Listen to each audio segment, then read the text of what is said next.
बचाना है टाइम, नहीं होना है बिजी, आओ चलो करते हैं केमिस्ट्री इजी। आज हम पढ़ने वाले हैं बोर-स्टोमिक थ्योरी का एक बहुत ही इंपॉर्टेंट कंसेप्ट।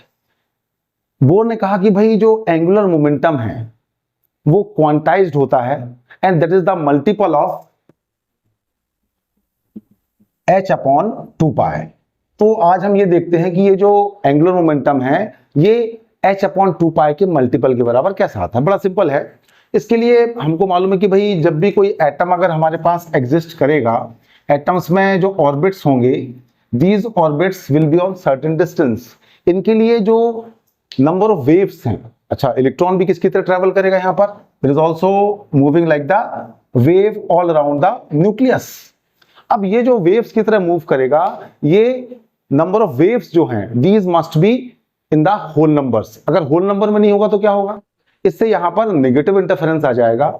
इंटरफेरेंस का मतलब है कि जब लाइट एक दूसरे को कोइंसाइड करती है तो वो होता है हमारा पॉजिटिव या कंस्ट्रक्टिव इंटरफेरेंस, और जब ये इस तरह से अपोज कर जाएगी तो हो जाएगा डिस्ट्रक्टिव या नेगेटिव इंटरफेरेंस। वो आप चाहोगे तो थोड़ा नेट पे मिल जाएगा इंटरफेरेंस के बारे में, that is in higher classes.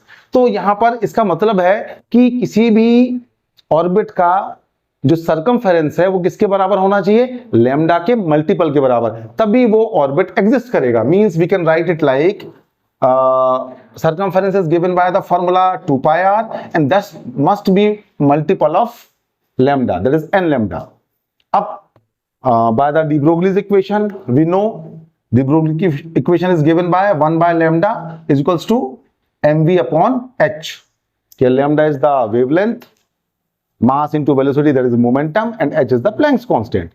अब यहां से वैल्यू पुट कर देते हैं, that is coming from the de Broglie's equation that we have discussed.